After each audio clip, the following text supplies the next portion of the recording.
Good afternoon, Seattle. Welcome back to Le Frères Heureux. You are joined by your hosts, Fraser and Ewan. Excellent. What a wonderful way to start off your Thursday morning, wouldn't you say? I can think of worse ways. Getting shot in the head is probably worse. That is worse. You're not wrong. You're not wrong. Start and end your day, probably. It would end a lot more than just your day. Yeah. We are back reviewing our wonderful 90s sitcom, Frasier. And we are well into season 4 now. We have been just having a great old time this week, wouldn't you say? Yeah, I would say. It's been a very exciting week. After the excitement last week with some extra followers and recognition from a certain lovely Seattle agent, we reached we surpassed the first 1,000 downloads. Yeah, big milestone across the various podcast platforms. Very exciting, very humbling, I think. It is, yeah. I'm very grateful to. Well, we're very grateful. You might be different level. No, I am but very grateful. No, we're differently grateful. Yeah, we're both very grateful for everyone who tunes in and listens and engages on Twitter, and even who has recommended us to other people. I know there's a few people who have said like, "Oh yeah, we recommended you to our friends, and they've started listening as well, and they love it." And like that's really lovely to hear. It is that people are actually enjoying it. So yeah, a huge thank you from both of us. You never know, we might do something to celebrate the occasion. Perhaps, maybe, we'll see. Yeah. But for now, we are cracking on as normal. We are on disc 2 of season 4. Well into what might be the best season yet. Yeah, possibly shaping up to be. This disc, I think, is not quite as good. Definitely more average as the first one. Than the last one. Yeah. Still pretty high scores from me anyway. Yeah. I don't know about you. Yeah, no, yeah. Good, decent scores from me. It's quite a comfortable disc. It is. It doesn't really do anything special. I don't think there's any particularly standout episodes. No, I wouldn't say so. Some strong episodes, and there's a big kind of the introduction of a recurring character that we're going to see for the next season, roughly. Who I think is great. Yeah, I think a great new character being introduced, which is really nice to see. So that's like probably the highlight. That's like not highlight in the way that we usually talk about highlights, that's like the peak. The most recognizable in this disc, yeah. The thing that makes it quite so great is the introduction of Sherry, who we'll get to in a couple of episodes. Sherry, I wanted to say Douglas. It's not Sherry Douglas. Dempsey. Sherry Dempsey. Yeah, that's right. Douglas is someone else much later on. I don't remember. Oh yeah. Sorry, I wasn't. I thought you were talking about someone called Sherry Douglas. No. Sorry, someone else with the surname Douglas. Yeah. We'll get to that later. So we'll get stuck in. Let's do it. Starting off with a Lilith Thanksgiving. Very good episode. Pretty strong episode. I think it's very good. We get the first appearance of Lilith for quite a while. I think since season 2. I can't think of an episode she's in season 3. I think. Yeah. I think season 3 is the only series she doesn't show up in. She does have at least one episode in every other. I think I said that before as well. I'm having déjà vu. Yeah. I've said that sentence before. There you go. So it's the holidays, the American holidays, not the British holidays. Yeah. Thanksgiving. And the Cranes were originally planning to go out to like a lodge or something, a cabin in the woods with all the ghosties and zombies. They're going to rough it. But Frederick has been not accepted, but he's moved on to the next stage of the application for the Marbury Academy, a very prestigious school. I always think it's the Marlborough Academy, but that's not. I don't know if that would work. Just giving cigarettes to kids. with spokesperson. Spokesperson. Is that the one with Was the it camel? Camel Joe. What's his name? Is that Marlboro? Isn't The Simpsons? I don't. I have There's no Camel idea. cigarette. Camel cigarette, probably. It's probably just a joke, a play on that. So Fraser and Lilith join forces, put their differences aside, and do what's best for Frederick. Try and get him into the school. Go and have a meeting with the headmaster, owner, I guess. I don't really know, Dr. Campbell. And try to impress him as best they can. And, of course, in classic Frasier fashion, it kind of goes a bit tits up. Yeah. Doesn't go well. So this episode's the first appearance of Trevor Einhorn as Frederick. He took over from the guest appearance in season 3. I forget the actor's name. We did say it in the episode. He only appeared the once. Yeah, and he maintains the role for the rest of the show. Mm-hmm. Again, showing up, I think, in every season. Maybe not Pretty every much. season, but certainly Yeah. majority of, for 1 or 2 episodes per year. I think he's great, actually. Yeah. I always kind of thought he was a wee bit sort of child actory and not really that great. But I think he does a really good job, especially in this episode, actually. Playing He is against good in this. David Yeah, Hyde yeah, Pierce and John Mahoney. He works well with that. That's one of the things I love most about this episode is while Fraser and Lilith are away, Frederick gets left with Martin and Niles, and the two of them like looking after Frederick. Yeah. It works really well. It does. And I think Trevor Einhorn shows that like child actors. I think you just need to be like decent. Yeah. And you're above average. Yeah. Because there's like a lot of child actors just kind of like aren't good. They just like get kids in and that's that. that's it. Because you just need to have a child. They don't need to do much acting. Yeah. But I think he does a pretty competent job. It's not a surprise that he's kept up as an adult, continued acting in pretty serious things. He's done well. So he's done. Actually, you watch him improve quite a bit, I think, towards the end of the series. His Frederick's plotline's a bit strange. It has ups and downs. But I think as an actor, he definitely does improve. You can visibly see it, especially towards the last few seasons. He's sort of a teenager, early teens, mid-teens, and he is very good in it. He does do a good job. So yeah, glad to have him on board. 30 years ago. Yeah. So the episode's kind of, as you said, back and forth.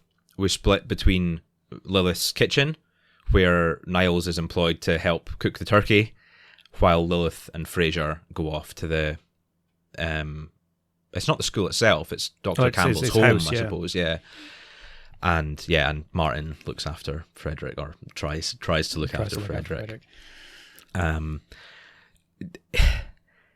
It starts very quickly.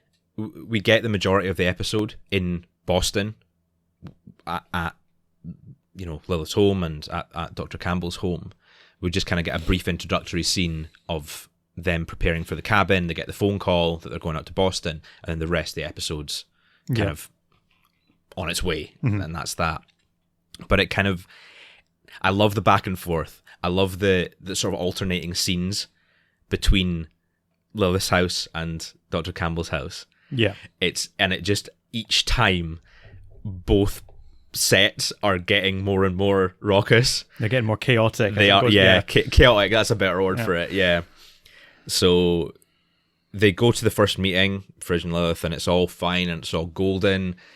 Niles kicks off with a turkey and it's great. But then we come back to the house and Frederick's ended up with a black eye because he doesn't know how to play baseball with Martin. And then we go back to Dr. Campbell's house and they're trying to... What's the first time they go back? They're worried that they didn't express how much they wanted Frederick to get in there, and that was like their only choice of school. So they come up with this ploy to pretend that Lilith has lost an earring that she was gifted by Golda Meir. It's so stupid. And through her grandson, Oscar. It's ridiculous. Yeah. And that doesn't go well, and Dr. Campbell's visibly annoyed and makes his decision on the spot that he doesn't want them back, basically. And then we go back to the house, and he's got gum in his hair. Frederick's got gum in his hair, and then he licks the is it roulade he's It's making? remoulade. Remoulade, sorry, yeah. Which has got anchovies in it. Yeah. And he breaks out in hives. Yeah, as a reaction. Niles opens the fridge door into his face and breaks his nose. Oh, God, yeah. And then Lilith and Fraser talk themselves up that the doctor wants a bribe, basically. Yeah.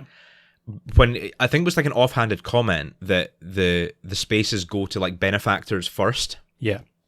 So in Fraser's twisted mind, he's like, oh, that was a hint. I'm going to overanalyze this. I'm going to go and offer him a bribe. It was just he was just saying it. It was just a fact. I was talking about this because I was watching it and he so Fraser and Lilith go back and they're like, oh, we have like an envelope with a check in it. Yeah. And we're like, consider this like a donation to the school to show how much we appreciate your whatever. Clearly trying to bribe him. And Dr. Campbell doesn't have it. He just says like, I've never been offered a bribe before. I'm deeply offended. Yeah. He like looks at the amount and says like, in every possible way. Yeah. And it's quite funny. But he acts like it's such an offensive idea that someone would pay their way into the school when he's the one that said, like half an hour earlier, first choice for spaces goes to the children of benefactors who have paid a lot into the school. How is that any different from a bribe? I guess in high-class society, there is a difference. Yeah. I guess if you treat it as money changing hands for a service, no, there's no difference, really. And probably in the minds of those benefactors, it's the same deal. They're paying money to the school so that their kids get in. Yeah. But when you look at it, like, objectively, I guess, Yeah. they're donating to the school. They want the school to do well. And, oh, if my child happens to get in, that's just wonderful. Yeah. You know? So, it's a different world. It is a All different these world. elitists. It is a different world. But yeah, that doesn't go well. And the final scene in the kitchen's amazing. It's just such subtle acting from David Hyde Pierce. Absolutely. One of the best scenes in the show. It's so brilliantly done. Dr. Campbell makes another offhanded comment about not having a turkey ready. So Lilith and Fraser are like, oh, well, we have a turkey that's in the oven. We could go and just pinch that and maybe gift that and get back in his good graces. So while Niles is out the room, they run into the kitchen, take the turkey, and then just leave straight away. Niles comes back, opens the bottom oven, and the turkey isn't there. And then he opens the top oven, and the turkey is not there. And then he does this, like, he looks proper terrified. He kind of, like, looks up to the sky. It's like the turkey's been abducted or something. It's very funny. It's so subtle, but Yeah. so good. And of course, the episode ends in sort of a classic farce.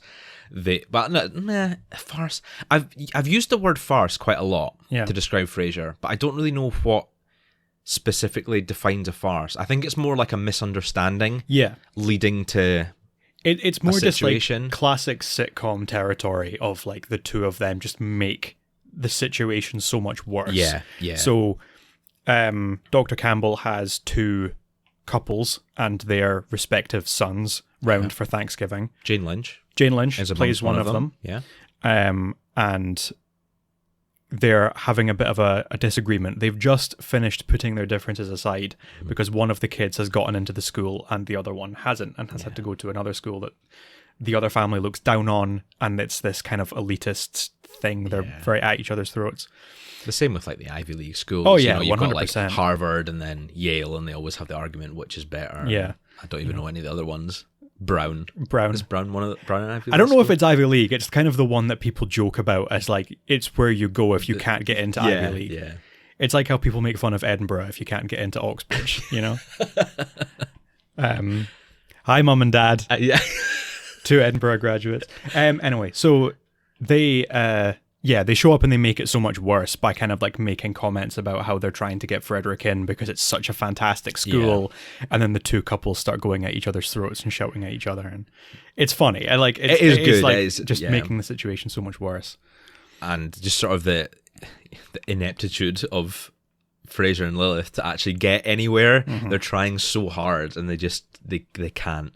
But it ends on a really strange note. Like Dr. Campbell he's done. He's fed up. And his solution to stopping all the madness, to stopping Fraser and Lilith, is to accept Frederick but bar the two of them from ever like seeing him at school or taking him to and from school, and you'll be allowed to watch the graduation from a videotape, and that's that. Yeah.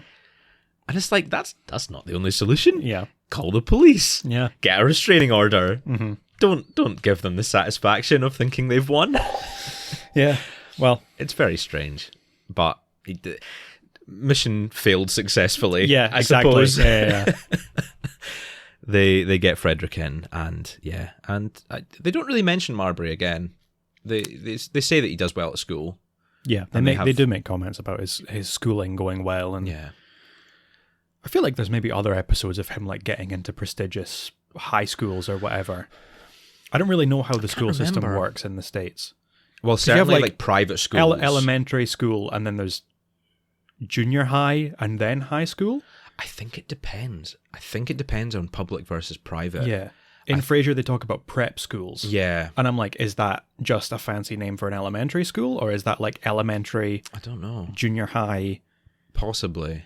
I honestly have no idea. Yeah, there's certainly different rules for like the private schools in terms of like acceptance and paying 100%. Your way and things like that. Not that Fraser and Lilith would have any trouble paying for the schools. No. I think it's more the acceptance and trying to impress the headmasters that they struggle with. But it's a fun episode. We get a change of scenery, which is nice. Across in Boston, there's not really any reference to Cheers or anything. No, but I think that would have cluttered the episode. It would have. Bit. Yeah, it would have been too much. It's just nice and succinct, and yeah. This is the first of maybe 3 or 4 times that Fraser goes to Boston. Yeah, I mean he mentions it, but we don't actually see him. The episodes aren't set in Boston. Yeah. There's a couple of other times. But yeah, no, it's a nice kind of change of pace. I like Dr. Campbell. I think he's a very good guest star. Yeah. Paxton Whitehead. Oh, what a name. Yeah. He plays a very similar character in everything he's in. I think I don't want to say typecast. He's just like, he's very good at playing that like upper class kind of snobby, very well spoken academic character. Usually is kind of the butt of jokes. I can imagine him playing the dean in like a kind of raunchy college comedy. Yeah, you know, actually, yeah, exactly. That's like exactly his type of character, and he does it very well. I think. Yeah, he does. Yeah, he does. I think he's very good.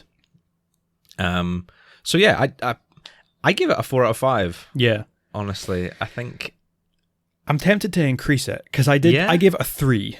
Ooh. But I'm tempted to bump it up to a 4. That's quite... Because I don't think it's necessarily deserving of a 3. I think it is... Show your work. Why did you give it a 3, first of all? I'm not really sure. I've not even written anything down, any notes of like things I didn't like about the episode. I just didn't feel like it was as good as some other episodes that I have given 4s to. That's fair. Like even other episodes on this disc that I have given 4s, I think it isn't quite as good. No, I think it's better than the 3s though, similarly. So I'm going to round up and I'm going to give it a 4. Okay. No, that's I'm going to change it in my notes. I think 4 is a fair one. I think it's not quite deserving of a 5. It falls a little bit short in the humour and the sort of tight dialogue. There's not quite as many snappy back and forths. Yeah. There's a lot of off-screen comedy with Frederick getting hit by the ball and chewing gum in his hair. We don't see any of that.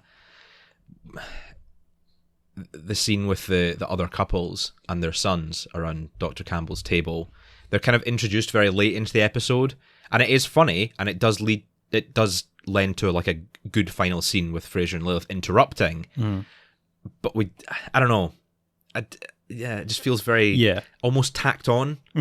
The appearance they're not of like them, guest stars, because they're not in the episode fully. They're just just there at the end. So it's not quite as tight as Lilith's bun. No, it's not quite there. Yeah. But Niles and Lilith together quipping at each other is always funny. Yeah, and they don't do it an awful lot because they're not on screen together much in this episode. But I think the bit when they are is great. So well, the next episode they're in, they get a lot more screen time together. They certainly do. Yeah. So okay, moving swiftly on. Before I say the episode title, one of my favorite episode titles, not one of my favorite episodes, but so clever. It is very clever. It's a very clever setup for it. Our Father, whose art ain't heaven. Yeah. Brilliant. I made a note actually later on, one of the later episodes in the disc, I think, about how they don't often do like parodies of specific films or shows or musicals or whatever. Yeah. But the majority of the titles are parodies on something. Mm-hmm. And they're so well written. Yeah, they are. You know, like the vast, vast majority are a joke in themselves.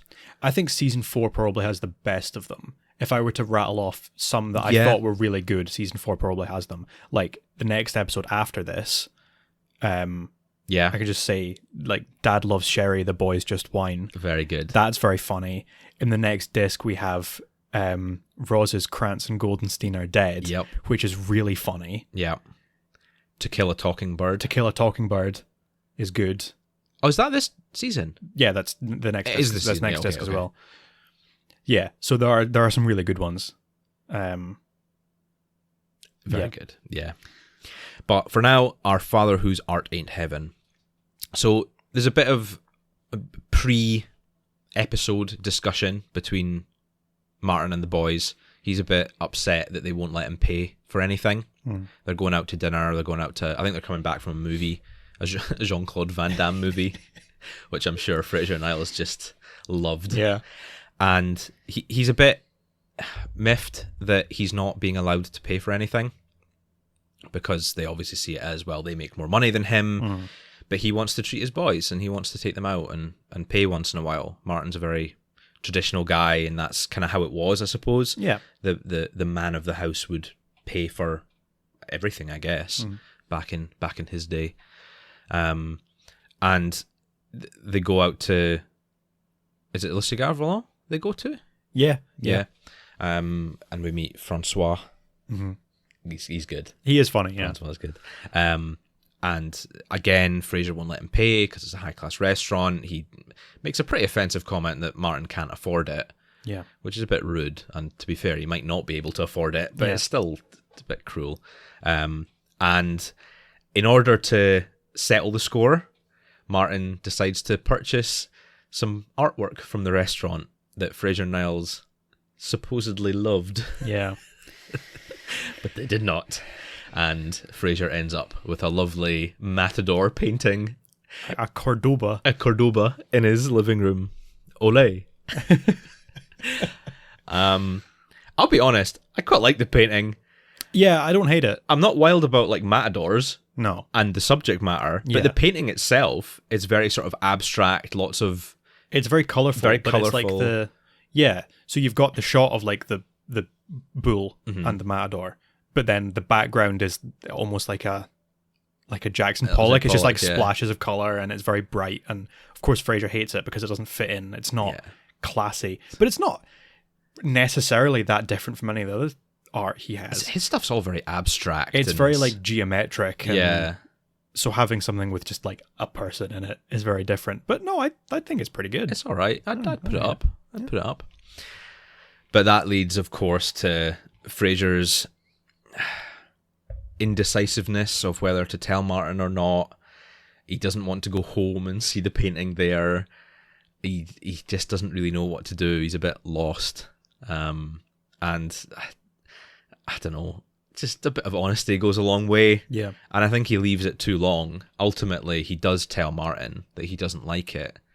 But because Martin's been led to believe for the last, it doesn't say, few days, a week, that Fraser loved it, he's understandably pretty upset. Yeah. Because, Fraser's pretending to like it. And he doesn't. Yeah. Martin's pretty offended by that. Yeah, he talks about how he felt like they had something in common. Yeah. He was excited for them to have something in common for once, which is really nice. Martin usually very, I don't want to say that he's not the one that makes the effort, but I think has previously been very quick to just be like, oh, we're different and that's fine. That's it. Yeah. Whereas here he was making an effort because it was something that he thought they both liked, and he thought that this could kick off them getting along better. and then feels very upset when Fraser says that he was lying the whole time. And yeah, it's quite a heartfelt ending as well. It is. The two of it's another sort of late night Fraser and Martin having a chat in the living room. Mm-hmm. But he gets quite emotional and says, like, has anyone ever introduced have you ever introduced me to someone and they've turned around and said, how could that guy be your father? You're nothing alike. And Fraser says, well, yeah, we are different. And he was like, well, they've been saying that to me your whole life. Yeah. How you're nothing like your kids.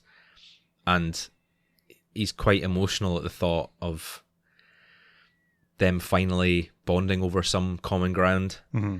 And it's just, yeah, it's quite upsetting almost, just thinking that he's quite a stoic character. He doesn't let his emotions get the better of him. Yeah. But he obviously does care, and he is not ashamed, but he does think about the fact that they are different people and don't like the same things. Mm. And yeah, as you say, that common ground between them is the first step towards something else. Yeah. But they do have a very sweet moment after they talk about this. Fraser starts talking. Well, he kind of brings up the time when he was about 6 or 7 years old, mm-hmm. and was playing with Martin's police badge. Yeah.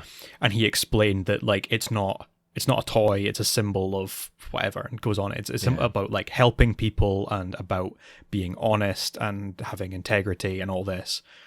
And Fraser kind of explains that they're very different and their jobs are obviously very different, but they both have the same core principles in what they have tried to do with their lives, and that they're trying to help people and they're trying to, that's something that they have always had in common. Yeah. Fraser has always gotten that from Martin, even though Hester was a psychiatrist, mm-hmm. and probably had a lot of the same values as well.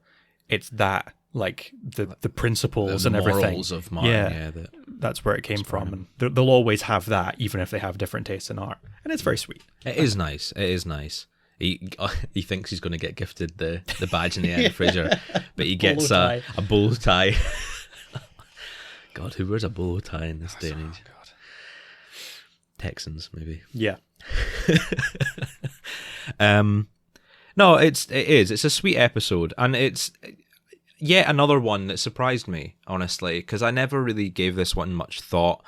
I always thought it was quite simple, and I suppose it is quite a simple story. There's not a whole lot to it, but it's nice, and especially that scene at the end is particularly good. It's a bit longer than the other late night chats we've had between them, and it's sweet, and I'd love to see it. Yeah, Kelsey Grammer and John Mahoney, they do a really good job of making you believe that they are father and son. Yeah, and 100%. Just the giving that emotional weight to a scene. They're both very good at it. Mm-hmm. I think John Mahoney in particular. Yeah, he surprises you because you've got this working class ex-cop, very gruff, as I say, very stoic. Yeah. So when an emotional scene does come through, you're sometimes thinking, is it going to pay off? Always does. Yeah. Every single time. He always does a good job. Without question. He was a very good actor. Mm-hmm. Yeah. The episode on a whole, not much to it. There's a couple of nice little scenes with Daphne. She comes home from dinner, or comes home from buying dinner. Mm-hmm. She's going to cook everyone sheep's head broth. Yeah.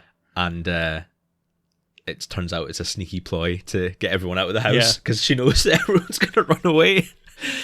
I love the joke when she says, I'm making what Grammy Moon's famous sheep's head stew. Oh, sheep's head stew. And they look really disgusted. And she goes, "Oh, don't worry, it's just a name. It's actually more of a soup."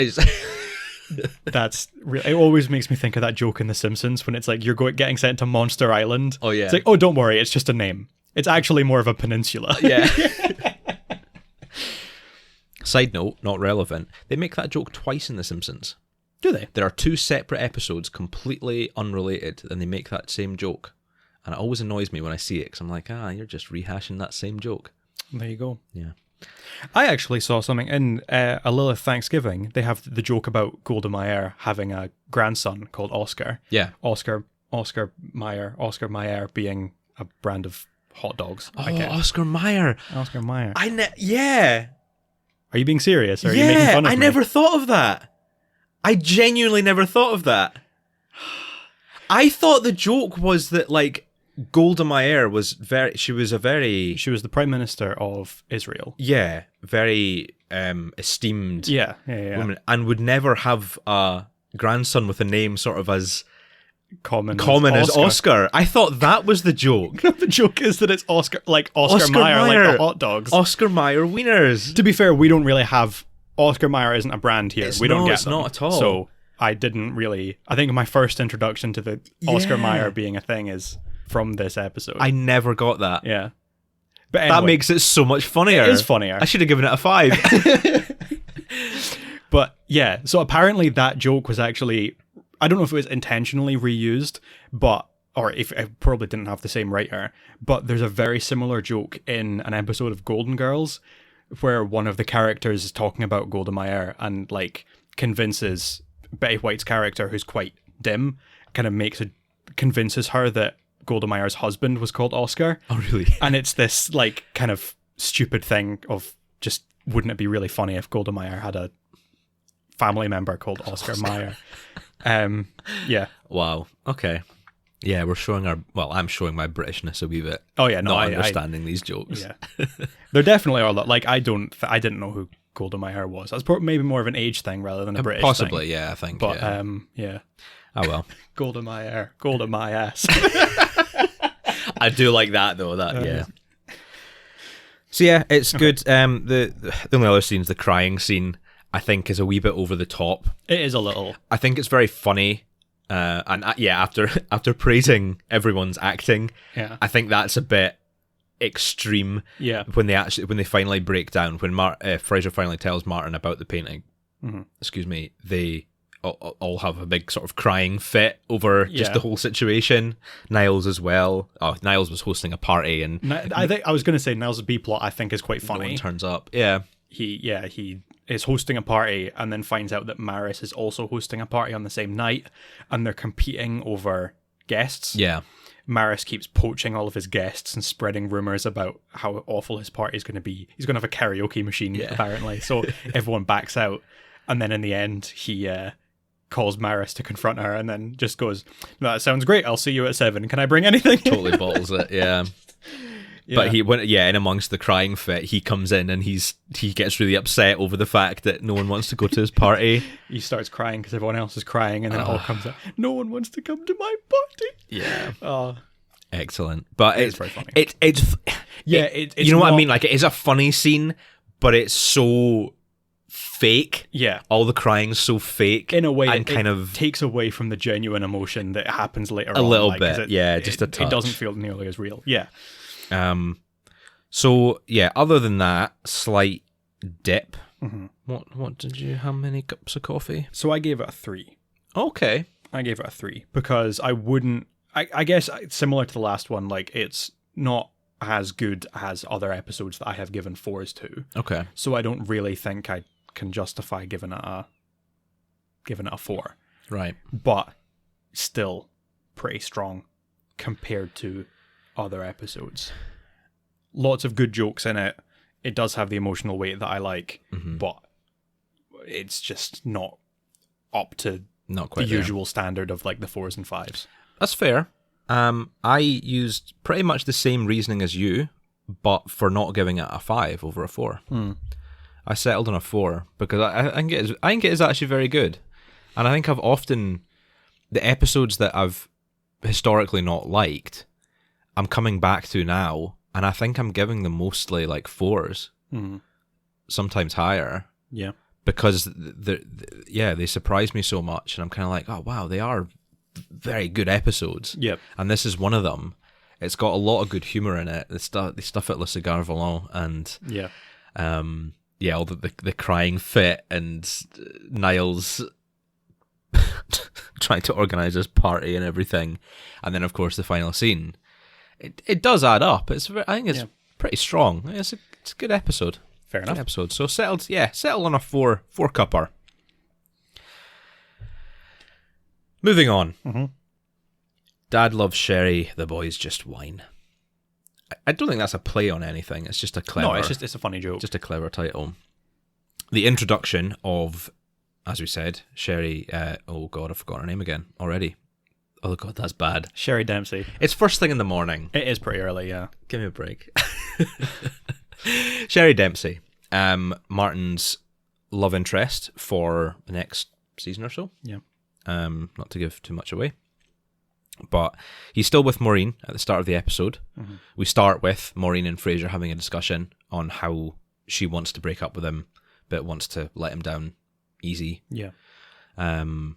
It's quite nice, actually. It's quite a nice scene. It's quite a nice approach to it. She wants to break up with him because they are having fun. They do like each other a lot. Yeah. But they don't really have anything in common other than they were both on, or she is, and he was on the police force. Yeah. And that's kind of, she wants a bit more from a relationship. Mm-hmm. And she's quite conscious of the age difference as well, doesn't want to offend Martin, which I think is very respectful. And the fact that she speaks to Fraser about it, it's quite nice. And she seems very lovely about it. Yeah. And it goes well. It does. In the end, well, there's the mistaken, what do I say? It's not mistaken misunderstandings, where Martin comes home from the date not feeling well because he's eaten Indian food and is giving him indigestion, and Fraser thinks that he's been dumped and is kind of talking him through it. That's why he's not feeling well. Yeah. And there's quite funny. It is the same, that kind of a little bit of a farce where it's like the double meanings to the things, and Fraser says like, it has nothing to do with your age that you're feeling this way, and he's like, oh, this wouldn't have happened 20 years ago, and and it's quite funny. And then Martin reveals that he's actually quite happy that the relationship has ended because he met someone else and he doesn't really feel the same way about Maureen that he did before, and he's been looking for a way to end things anyways because he has feelings for Sherry, who he met at McGinty's. There's I was talking about this recently, and I'll not get into the personal reasons why I was talking about it, but the idea of, if someone breaks up with you and you're kind of okay with it, if it's like not necessarily mutual, but like you don't feel that strongly about the breakup and someone breaks up with you, do you think you should be acting as if you're more upset about it than you actually are? I mean, at the end of the day, you're going to be broken up. Yeah. So ultimately, does it matter? Yeah. Martin seems to think that it's better to... Oh, there's not a lady alive who wouldn't rather break a man's heart than think she didn't even make a dent in it. Yeah. I think he says. And it's like, I kind of get where he's coming from. You don't want to think that if you, as the dumper, are breaking up with someone, you wouldn't want to think that someone else is happy about it. Yeah. Because then you might feel, oh, well, if he didn't want to be, or if they didn't want to be in this relationship, why were they? Yeah. Kind of thing. So, yes and no, but also, honesty is a great thing. Yeah. You want to be honest about it. Mm-hmm. So, I see both sides. Yeah. I do kind of agree with Marty's approach of if someone breaks up with you, you should at least pretend to be upset. It's just polite. Yeah. It's just polite. I agree. I think there are some situations where obviously honesty is the best policy, because like you don't. Yeah, it's a balance you need to get where you don't want them to feel guilty, but you also don't want them to feel like you don't care at all. Yeah. Ah, well. He's with Sherry now. The boys are just whining. Clearly his Spillane fellowship has paid off. Sherry is played by 4-time Oscar nominee Marsha Mason. Know that. Yeah. There you go. I did not either until I looked it up. No wins, unfortunately, but 4-time nominee, that's nothing to be scoffed at. No, not at all. And I think it shows, quite honestly. Yeah. I think she is absolutely fantastic in the role. Mm-hmm. I love Sherry. She's a great, I think great she's character. A really great addition, and I would be quite happy if she had stayed. Yeah. For the rest of the show, to be perfectly honest. I think she's just wonderful. I love her connection with Martin. I love how well they get on and how much they bounce off each other. But I love the humour that comes from her antagonism against Fraser and Niles. Well, sorry, Fraser and Niles' antagonism against her. Yeah. I suppose she just loves everyone. She's just happy. She's this lovely, sort of bubbly, lots of bright colours, very extroverted, outgoing. Yeah. She just looks like great fun. Yeah. I'd love to party with Sherry. I bet she'd be a laugh. Yeah. And we're introduced to her, and as I say, there's a bit of antagonism. She's not the kind of person that Fraser and Niles generally get along with. And that leads to a bit of tension between them and Martin when they reveal that they don't want, Niles doesn't want her coming to his award ceremony. Yeah. He won an award for writing a paper on a narcissistic opera singer. He called it Me. And he's quite nervous about it, and he doesn't want Sherry ruining it, basically, which is a bit presumptuous to assume that she would. Yeah. I think even people who are like that, who are very excitable and outgoing, they also have boundaries, and they're usually pretty sociable, I guess. Yeah. They know how to behave. Yeah, people who are very outgoing and social are going to have a much better idea of the kind of social cues that they need to follow than someone who's completely antisocial. I mean, who do you think would be better at a ceremony like that? Someone like Sherry or someone like Maris? Oh, God. Yeah. For example, like Maris would probably cause a complete scene, whereas she's probably the type of person that Niles would much rather have just because he looks down on Sherry. But it's just because of her social standing, isn't it? Yeah. Like Maris is not Sherry's. And Sherry seems like the kind of person as well that if you just were upfront, again, just honesty, just be honest. If you just said, look, I know you're very outgoing and you like to dance and you like to sing and everything, but this is a very, high class, down to earth affair. I really can't have any of that here. I need to be respected. We can have an after party, we can go home and we can party then. Yeah. But he doesn't. He just kind of skirts around it and then tells Martin that he doesn't want her to go. Or, not quite. He alludes to it, and Fraser he confirms it. Yeah. Which again, another nice sort of maybe not heartwarming, heartening scene, where Martin kind of gets quite defensive, quite aggressive, and says, I guess it's too much to expect that my sons accept who I'm dating.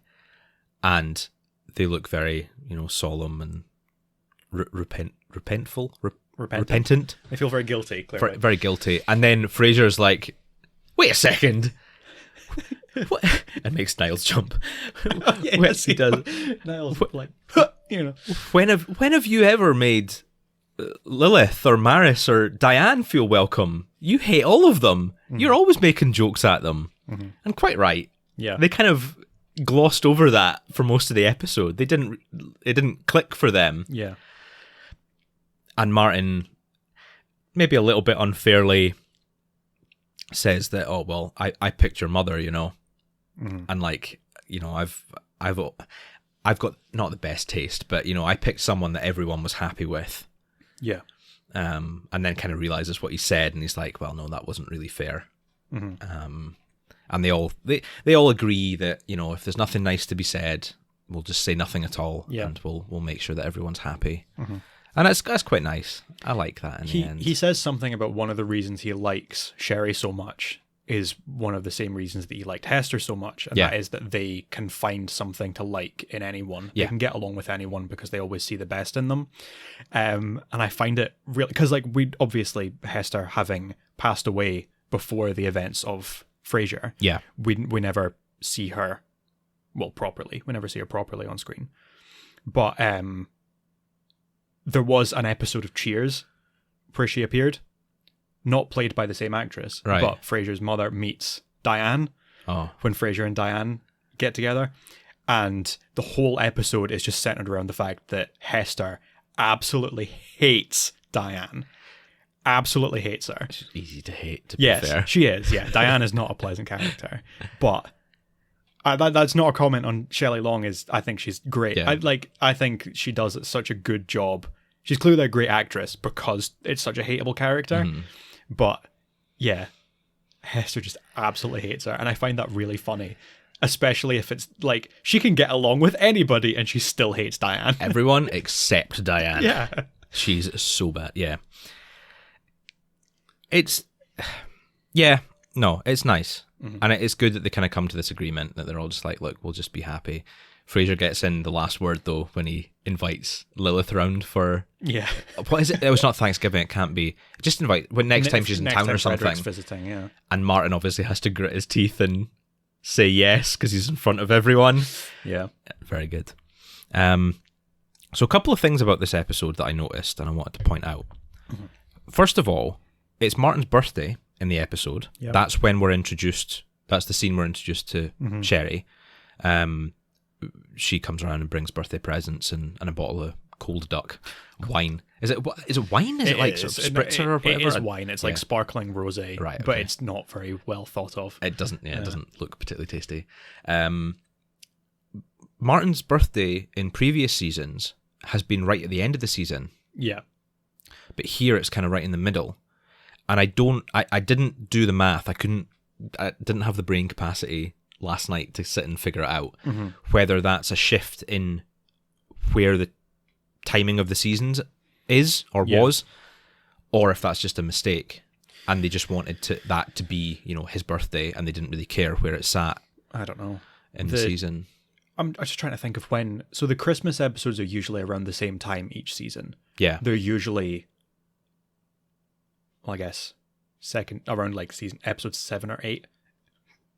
Yeah, second disc. So this episode would probably take place, well, I suppose a couple of weeks after Thanksgiving. So probably in December. If we think of when the Thanksgiving episode would have been, that was 3 episodes ago. Yeah. However long ago. So presumably December birthday. Whereas previously it was several episodes after Christmas. So it must have been even into the new year, yeah. Yeah. So yeah, just a bit of inconsistency. Ah, well. These things happen with TV shows. Can't win them all. Yeah, you can't be that consistent. I've always thought if I was ever going to write a TV show, if I was ever going to be a showrunner or a producer on a show, I would hire a team of continuity experts. Yeah. I would make sure that it was airtight. They'd get the sack if they'd messed up. Yeah. But I've said that to myself. I don't think I'll ever make a TV show. No. But if I ever did, I would make sure that the timelines, the character family, the history was airtight. Continuity was absolutely spot on. Because it's something that really bugs me in shows, especially when it's things that are so easily missed. Like if it's something that an audience member can pick up. Yeah. The writer should be able to do it as well, and that is... I wanted to say laziness. That's not fair because they do a good job. Yeah. Overall. But just on things like that, it's such an easy win, to get that right. And sometimes they don't. And it just, it irritates me. But anyway. Yeah. The other thing is certainly the first, possibly the only time that the title sequence is not in the proper Frasier font.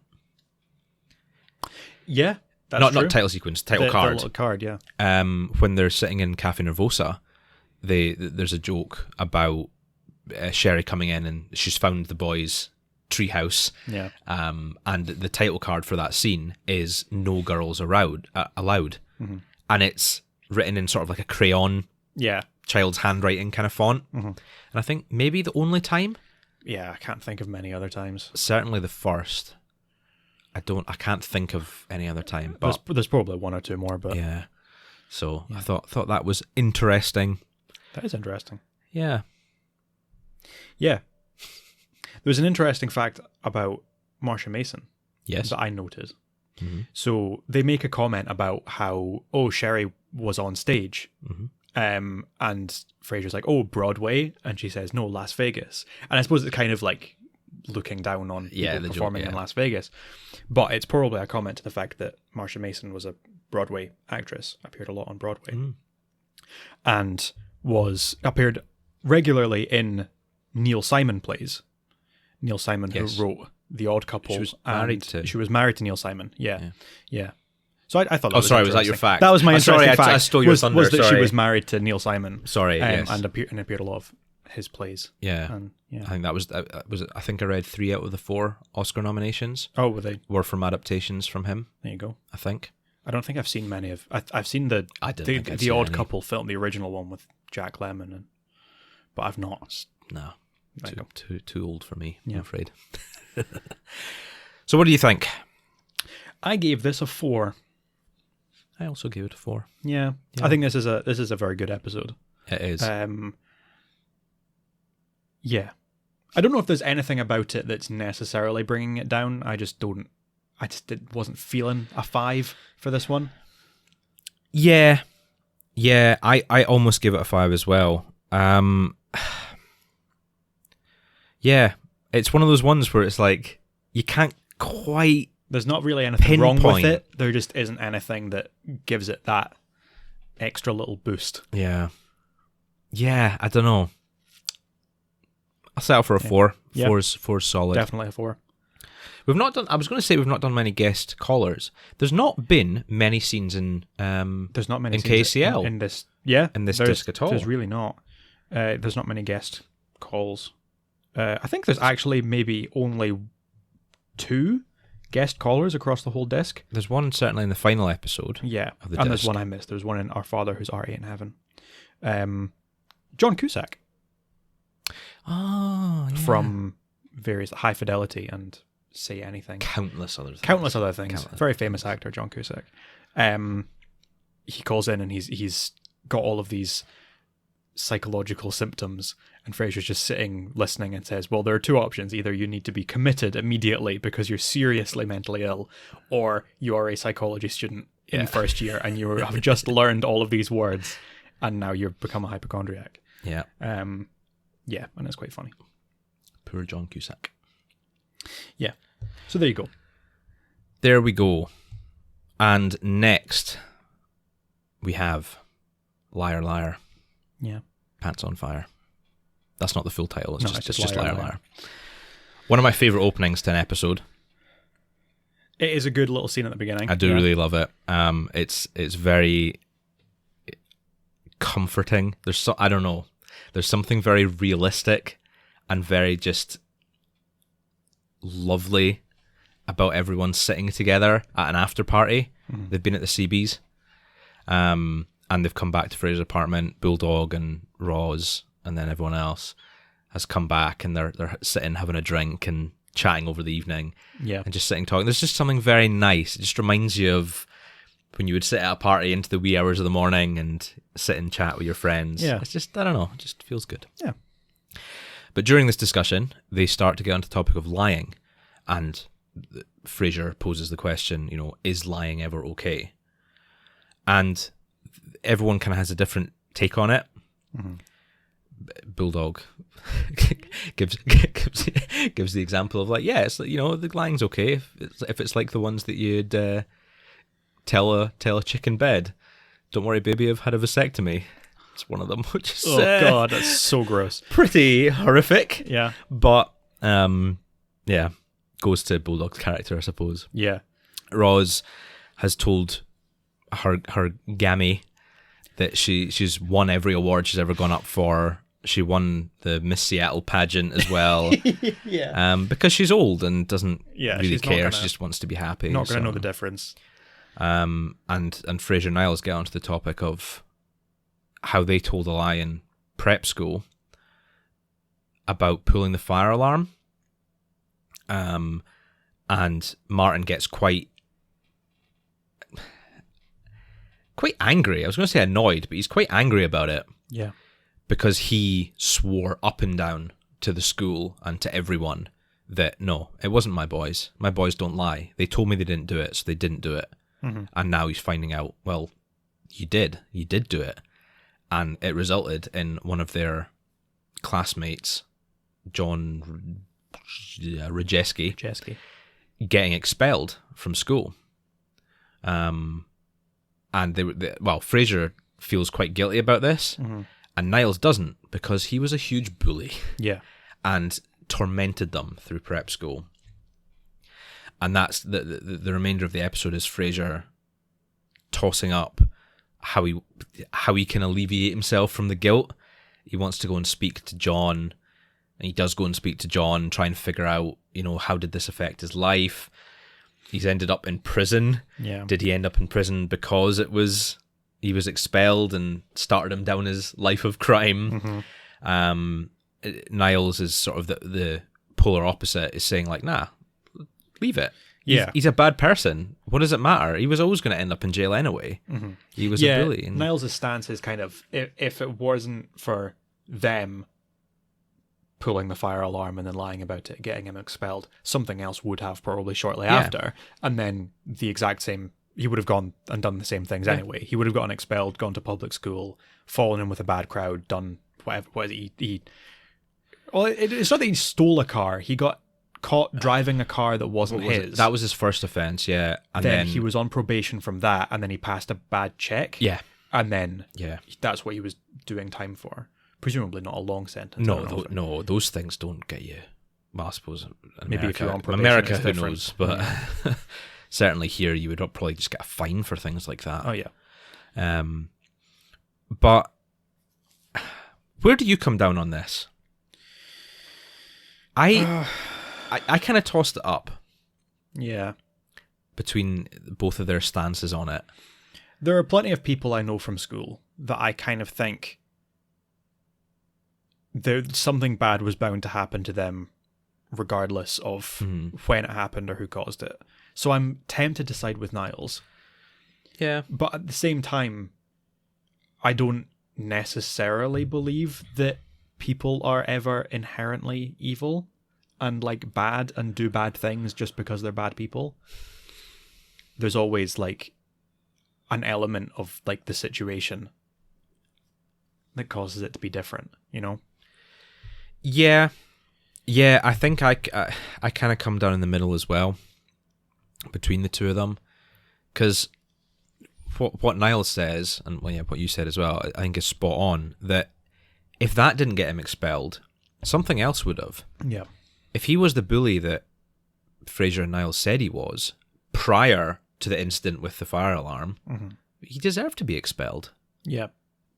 Full stop. Like, if he's bullying other people to the degree that he was, like, he did deserve to be expelled, and that was not through anyone else's fault. That was down to him. Yeah. So if he'd been expelled for that and not the fire alarm, then he'd be in the same situation. He'd be exactly the same situation. But then in saying that, when Fraser goes to speak to him, he says, well, what got me so annoyed was that I didn't do it. Yeah. I was expelled for something that I didn't do. Yeah. Yeah. Maybe if he had gotten expelled for his bullying, he would have come to terms with the fact that it was his own fault and then would have improved rather than just making him angry and making him worse. It's a good point. Yeah. So I don't know. I kind of come down in the middle of it. Can't stand bullies. Yeah. But we've had this discussion before. A lot of people do grow out of it. And yes, it's horrible at the time in primary school, secondary school, high school, whatever. But people do grow out of it, and a lot of people do make amends and things as well. Yeah. John doesn't seem like that kind of person to me. If I'm going to judge a book by its cover, he doesn't seem like the type of person who would make amends and would seek out to repent for how he treated people in things like prep school. Yeah. We talked about this in Seat of Power. Yeah. The one where we see the Creasels. And yeah. they have the whole thing about Niles talks to Danny Creasel, who picked on him, and kind of explains the situation of like, you bullied me and picked on me and now you don't even remember doing it. And he kind of explains that to him, it was a joke that Niles was in on. He never saw it as bullying because he thought he was being like the class clown. And that's kind of what John says in this episode. Yeah. Like, Fraser says something about putting Niles, he put Niles on a lunchroom tray and ran him through the dishwasher. And he it's like, oh yeah, class clown, that was me, haha. And like he clearly still thinks what he did was funny, but at the same time, does he still think it's funny because in the same way that Billy Kriesel did, where he looks back on it knowing that he was bullying the kid and just doesn't care, or in the way that Danny Kriesel did, where he doesn't realize that Niles was the victim, and he kind of thinks that he was in on the joke. And I think that's we don't really see John's view there. Yeah, we don't get much of a resolution actually. No, not the really. episode ends with Fraser going to John's partner. He's heard that they're having a bit of a rough patch, and he wants to go and make amends. That's his way of getting rid of the guilt. He wants to help them out, so he goes to help her. What's her name? I did write it down. Susan. He goes to see Susan and try and help out, see where he can. But it turns out she's a bit of a strange character. Yeah. And she tries to get off with Fraser in a unique way. Yeah. I guess it's not, as far as kinks go, it's not totally uncommon, but she gets turned on by danger. Yeah. And by being put in situations that, she could get caught, which I think is fairly common. But she does try and cheat on John with Fraser. Yeah. Which Fraser's like, no, absolutely not. I'm not risking that. The man wouldn't let other people touch his comb. Yeah. Let alone what would do if someone touched his wife, And Fraser kind of clicks quite quickly that John's out of jail and is coming home to the apartment. Yeah. Obviously, she's wanting to be done nice and quickly before he walks in. But the risk of him walking in is, what's keeping her going. And then, John comes in and he's quite aggressive towards her. He's quite aggressive towards her buying new shoes, and he's quite accusatory that she's, called the building super who's going to walk in on them at any time. Yeah. And it just seems like a very unhealthy relationship, the both of them. Yeah.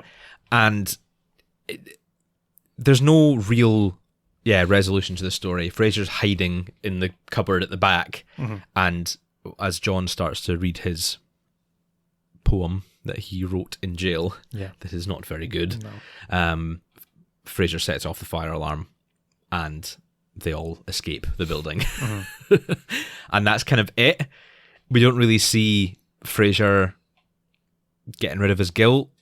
We don't see John repenting for bullying. It just kind of ends. Yeah. That's it. Yeah, not a very satisfying conclusion. Yeah. Definitely not for Susan. No. She did not get her satisfying conclusion. And it's because of that, not because of Susan not getting her conclusion, it's because of the episode's conclusion that I think I marked it down a little bit. Yeah, I definitely did. I gave it a 3. You gave it a 3. I went a little lower than that. Oh. I'm predicting this is probably going to be my lowest rated episode of the season. Okay. Because I like we did say that there's probably not going to be any 1s. Yeah. Certainly not many 2s, if any, but I have given this a 2. Okay. I don't think there's much carrying it, really. Like, we don't go enough into the idea of like lying and its impact in the way that other episodes have. There's not even any I don't know exactly how I feel as like a plot point about Fraser and Niles and their nosebleeds / throwing up when they tell lies. But that's not mentioned at all in this episode. They don't bring that up. It's more their morals, though. Yeah. I think it's implied. Rather than outright lying, it's more if they know they're doing something unacceptable. Yeah. Whereas in some cases they might feel that lying is acceptable. That's my take on it. Yeah, I guess, but like I think there's other episodes that do that kind of you're discussion right better, and there's not really many good jokes carrying it, to be honest. There's some slightly questionable jokes about Niles being. Well, I mean, I guess the implication is that Niles is transgender. Yeah. He's abroad now. He's abroad now. Yeah. To be fair, they all kind of take it in their stride. Yeah. No, it's true. It's okay, yes, it is a joke, but everyone's kind of just like, yeah, okay, it's not the fine. Worst. Yeah. Yeah, definitely the worst. No, I think 3 is kind of middle of the road. I really like the opening scene. I just love the feeling of it. Them all dressed up after the show. Yeah. Roz, I forgot to mention Roz's fashion in this season. Yeah. The previous episode. She's just so gorgeous. It's how Daphne's season 3 fashion is her best. Season 4, I think, is Roz's best. Yeah. Just absolutely gorgeous. Gorgeous Peri Gilpin. Yeah. And there are some good jokes in the episode, but I don't really like John or Susan as like the guest cast. No. They don't really do it for me. They're just not very interesting characters. So marked it down a bit for that. And it's just, middle of the road. Very middle of the road.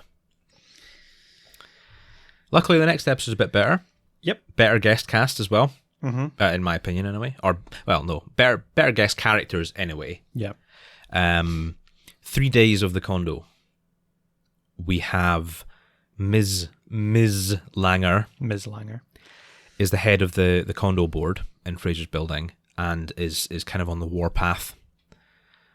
I guess constantly, but particularly against Fraser, it seems, and his family.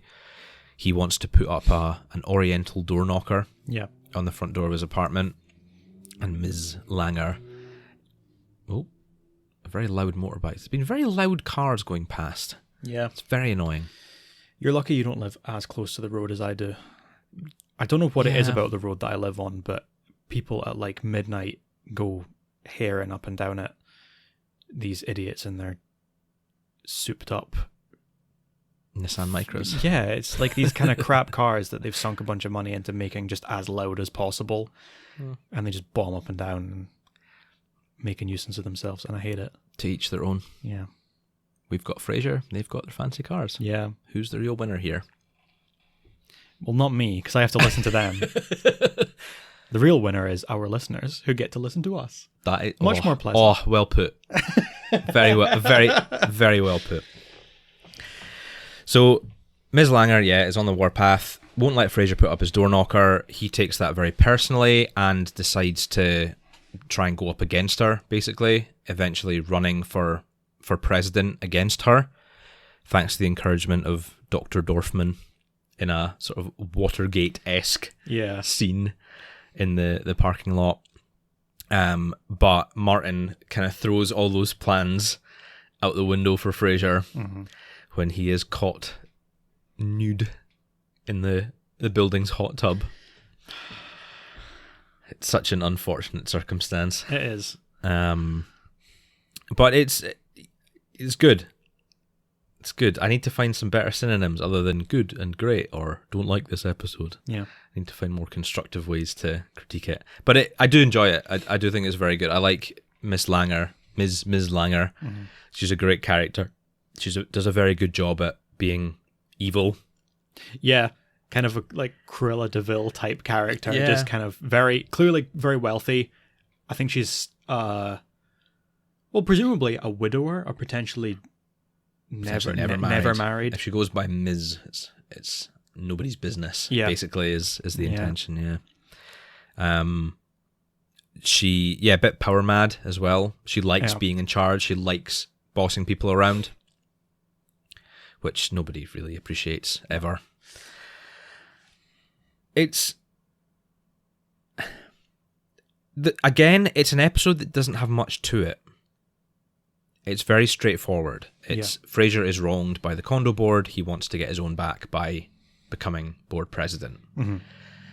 And there's always two types of these episodes, the simple plot episodes. You either get a great episode out of it, or you get a pretty subpar episode out of it and uninteresting. And this is definitely, I think, the former. I think it's a really funny episode.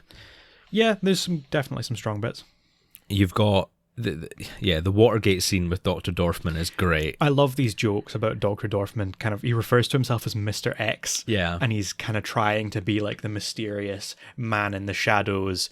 I represent the underground resistance against Ms. Langer. And, but he has like personalized license plates, and he sends notes with like from the desk of customized stationery. And I find that really great. That's Dr. good. Dorfman just being really stupid. But this was the note that I made about like the parodies. There's, I mean, the scene in the underground parking lot. I don't know if it's a specific like movie or scene. I'm not 100% sure, but it's one that you see in everything. You know, the headlights of the car go on, a man standing in the shadows, and you've got Fraser trying to talk to him and figure out what's going on, but without actually seeing his face. And it's a real trope. I said it was Watergate. I don't know if that's where it originated. No idea. It's that kind of idea, the sort of passing intelligence in the parking lot. Yeah. But what was the film about? What is it? All the President's Men? Is that the one about Watergate? Possibly. With Robert Redford? Maybe. I don't know. I imagine it's probably a film like that. It's that kind of thing anyway. That sort of almost espionage style film from the 70s and 80s.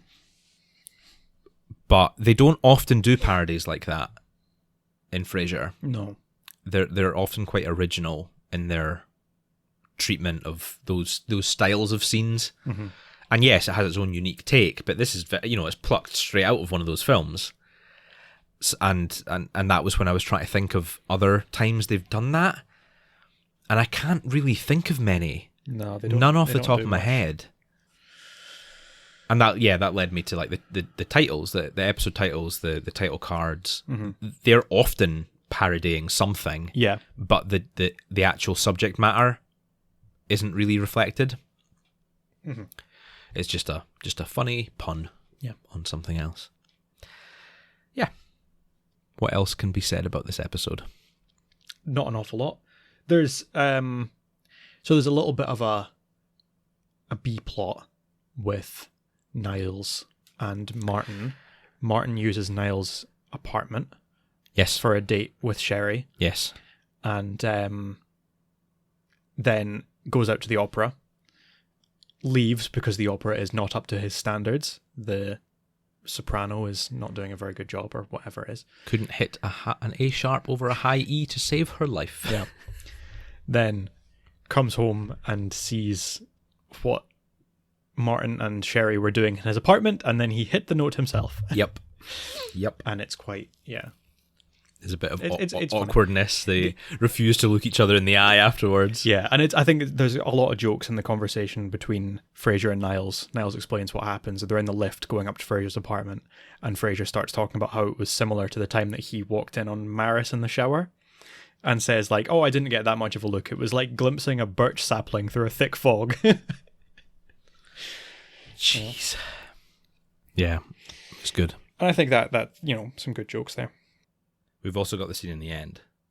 Yeah. The ending scene with Fraser just making an absolute tit of himself. Yeah, there's some good innuendos there. Yeah. I think the mixing up, because he thinks that Martin got in trouble for having Eddie in the regular lift instead of the service lift. Yep. Where he's actually gotten in trouble for stripping down in the building hot tub, and he kind of makes comments about getting little Eddie out in public, and oh god, it's horrible. Yeah, it's funny. I who here hasn't shed a smile when Martin's brought little Eddie out with him? You should see the look on children's faces when he goes to the park and little Eddie comes out to play, and it's like, oh my god. And then Daphne comes down. She was the one who wrongly told him what the issue was. Yeah. And she comes down to try and make it right, whispers in his ear. He realizes what he said and, runs away in shame. Just leaves. Presumably not winning his place on the condo board. Poor Fraser.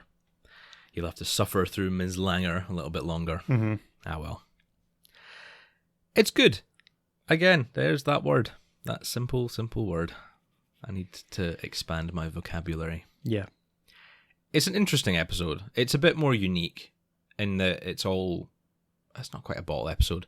It's all in the building. Yeah. In Fraser's building. We've got a great villain. For once, we don't often have like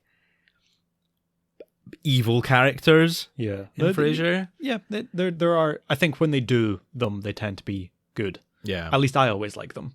Yeah. I like a good villain. We've got like the ambiguous villains as well. Mm-hmm. People like folk like BB, who is an evil character, but she's on Fraser's side, so you kind of forgive her. Mm-hmm. And Lilith as well, I suppose, to a degree. I love Lilith. Those kind of characters. I'm always on Lilith's side. I don't care what she does. She can do no wrong, in my opinion. But the actual active antagonist of the episode. I don't think Frasier often wins, does he? No. In these scenarios, If ever. Oh well. I gave it 4 cups of coffee. I gave it 3. Oh. For me, it just feels like a little bit more of a filler. Good bits, but again, not as much, bringing it right the way up. That's fair. In my opinion. I think it's... A lot of these episodes are very self-contained. Yeah. I think. Not even like they don't have an overarching plot, but they just feel, you could put them anywhere in the series. Yeah. And they'd work just as well. And I think a lot of season 4 is like that. They've got these great... You could pick up most of season 4's episodes, stick them on, and you don't need to have a clue what's going on. Yeah. And they're still as funny than if you don't. But no, I think okay, 3. Yeah, fine. Okay, fine. I'll let it go. So from Ms. Langer, we come to the final episode on the disc, Death and the Dog. Thankfully, nothing quite so morose. Yeah, luckily nothing happens to Eddie. Yeah. But he is a little bit sad. He's a little bit depressed. He's not feeling too well. Martin can't figure out what's wrong with him. And Daphne, God knows how she heard about it, but has suggested that Martin employs a doggy psychiatrist to come and analyse him and see what's going on. Obviously met with just absolute disdain from Fraser and Niles, because how dare their profession be mocked in this way. But I mean, that's a bit insulting. I don't think doctors look down on vets, do they? No, I think there's a difference between a vet dealing with like the physical health of pets and a dog psychiatrist. The way that it's played here, fair enough. But in general, like, dogs do get depressed, they get lonely, they get sad. You sometimes need someone to figure out what's wrong. Having someone that understands like the behavior of animals is important. Yeah, but I think behavioralist, behavior expert is probably not as funny a term as doggy psychiatrist. Dog psychiatrist. But yeah, they achieve the same goal. Mm-hmm. The whole episode's sort of a flashback. Fraser's on air with a caller. It's quite a slow day, so he's taking his time to tell the story. Yeah, he's trying to help out his caller by telling this story, and obviously it does have a point in the end, but it takes a wee while to get there. So it's now, I don't know how to pronounce his name. Željko Ivanek. Well done. Yeah. Who you'll know from guest starring in lots of things. A lot of sitcoms. I always associate him with Martin McDonagh films, because I think he's in pretty much all of his films. In Bruges and 7 Psychopaths and 3 Billboards Outside Ebbing, Missouri. I've seen this. Okay, yeah. He's in all 3 of those. I think he's kind of a bit of a favourite of Martin McDonagh. Yeah. Gets him in. He's a very good character actor. He is. He's very, very good. He always understands the task at hand. Mm-hmm. He's the man who shot House MD. No, he's not the man who shot House MD. He's the man who holds House MD hostage. Yeah. That's a good episode. in House. That's one of my favourite episodes of House. I haven't rewatched House in a while. House. House? No, you're not. No, The Family Guy skit when he's like, I don't think so. House. Nope. No, okay. Sorry. Over your head. It's fine. Yeah. It's fine. It's all good. It's a Frasier podcast, not a House podcast. You don't need to. Or know. a Family Guy podcast. Or a Family Guy podcast. Yeah, you're all good. That's fine. But yeah, he's great in this, and he plays this he's very sort of dour. He's a very depressing guy himself. Yeah. He talks very slowly and very calmly, and he just doesn't really have much of a sense of humor, and it's so weird. He's just a weird He is guy. really funny though. But he's great, yeah. one of my favorite like little guest characters. I think it's just the way he kind of crouches down to talk to Eddie, and it's like, "You're sad, Eddie. It's okay to be sad. Sometimes I get sad too." He makes the joke about he's going down to the zoo. He's got a hyena that can't crack a smile. He's playing it up because Fraser and Niles have been They're just making fun of him. taking the piss the whole episode. Yeah. And he makes that as his like joke to get back at them. Mm-hmm. And no one laughs. Yeah. But I think it's hilarious. I think is it's funny. Such a funny joke. No one laughs, and he kind of goes like, "You see, I can make jokes too." Yeah. And then walks out. It's so weird. But so throughout the episode, there's sort of the back and forward flashbacks, and they're trying to help little Eddie and talk nice and cheerfully. Everyone's putting a smile on their own face to keep the mood of the room up. And at the end of the day, it turns out that Eddie's just lost his favourite toy. Mm-hmm. I think it's the same doll from a previous episode. Yeah. It's like a little Barbie doll I can't think which one. that he's found at the park that Martin kind of berates him for. Bringing home a doll. But it's Eddie's favourite toy, and he finds it down the back of the couch. Or I think Niles finds it on the back of the couch. I can't remember who it is. Yeah, someone. And gives it back to Eddie, and he's nice and happy again and jumping around. But at this point, everyone else has depressed themselves Yeah. by talking about the reasons that they're all depressed, Yeah. and why that might be like rubbing off on Eddie. Mm-hmm. And everyone's just kind of like sitting around in this miserable atmosphere. Yeah, they all start talking about death. And Yeah. For whom the bell tolls, and then the doorbell rings.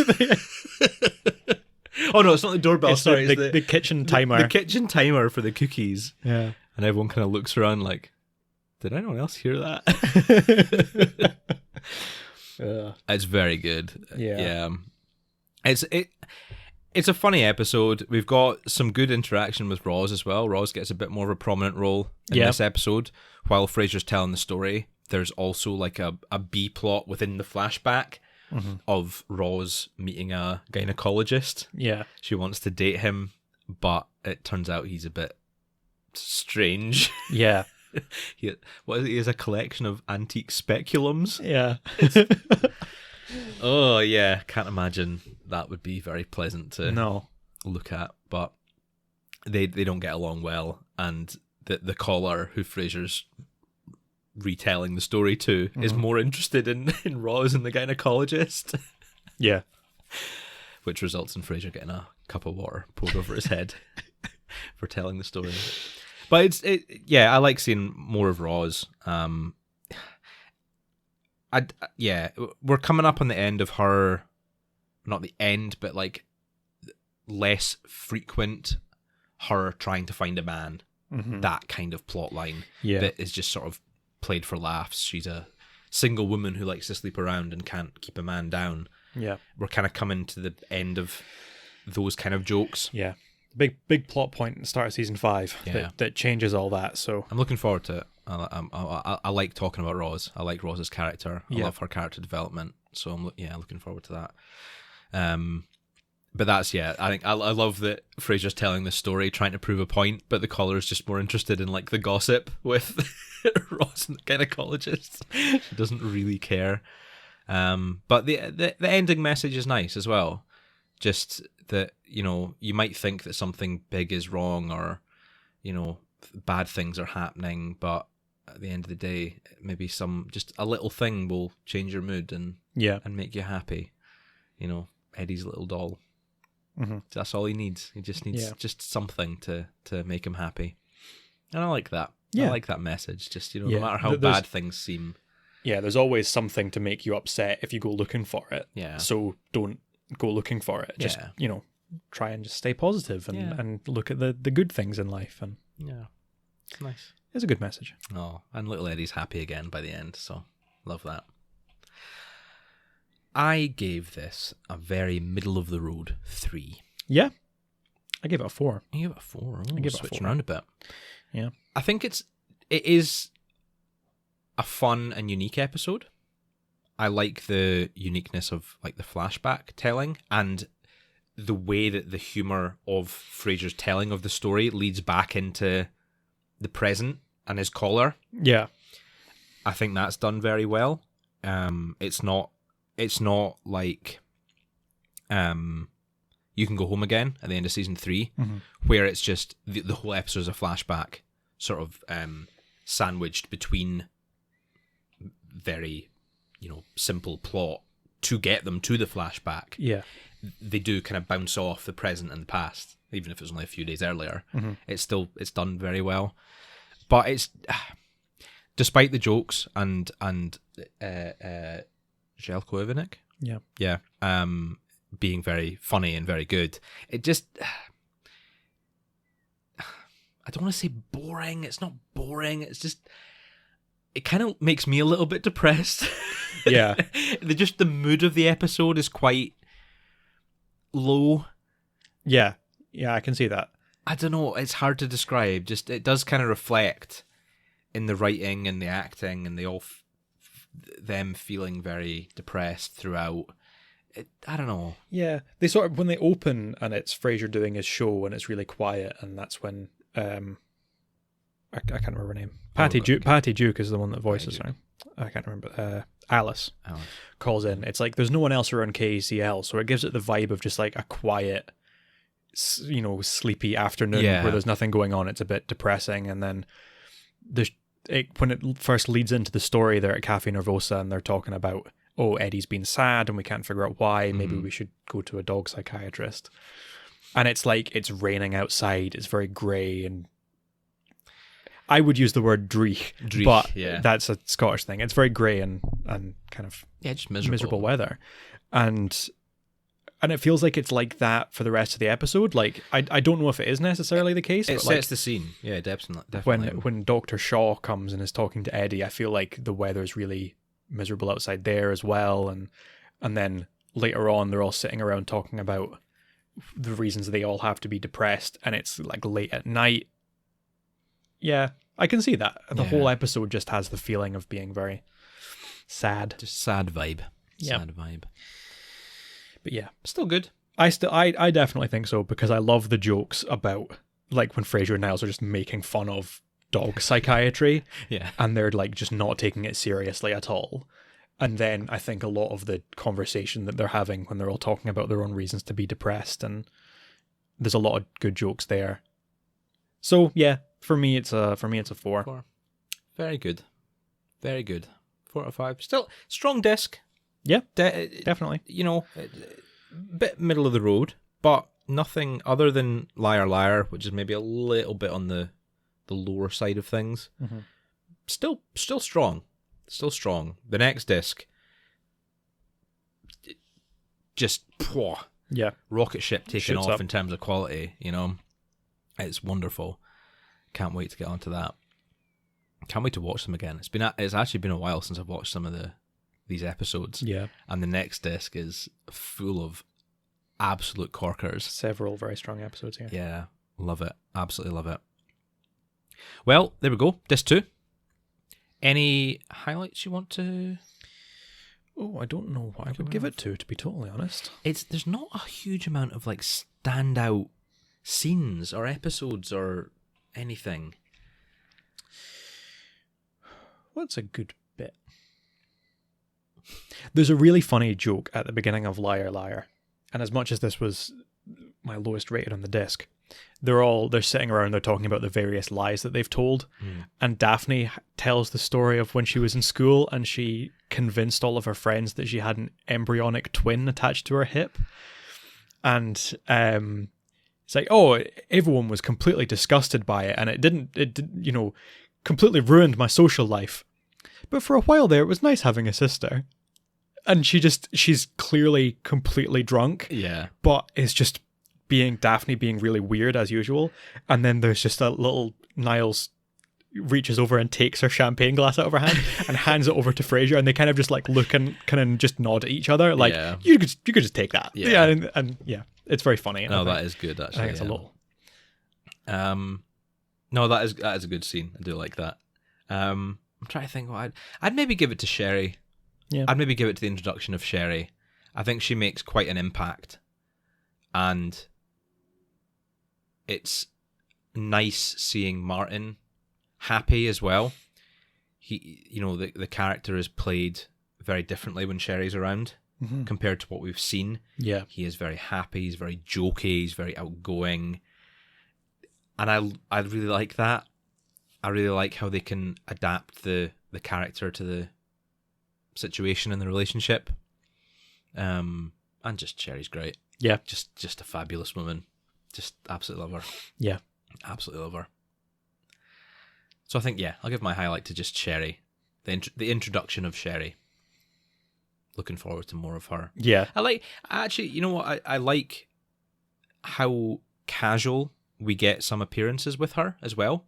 Mm-hmm. Like, we get some episodes that she's not really in it much, but she's just sitting having coffee with Martin. Yeah. Just, they start the episode and they're having coffee together. Yeah, is it 3 days of the condo? It opens with them. They kind of just have lunch together. Sherry's there. She makes one or two jokes.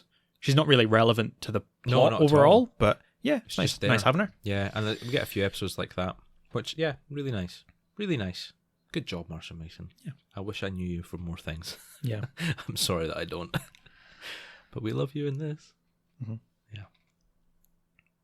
Well, there we have it. This too, season 4. More great episodes to come. Absolutely. Very much looking forward to it. Next disc is fantastic. Some great guest stars in the next disc. Are there? Or at least one that I really like. Oh, very, yeah. Lots of very funny episodes. Good classic sitcom stuff. Oh, classic farce. One of the most unique episodes as well. Yeah. Which I'm looking forward to getting out of the way so that we can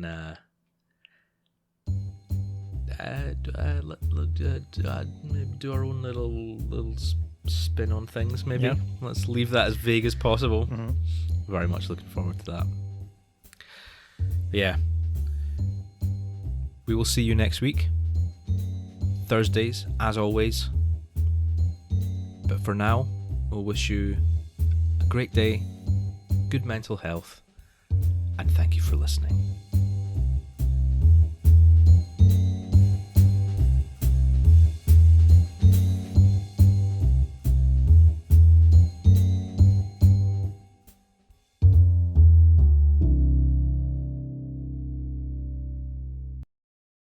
This has been a Happy Brothers podcast.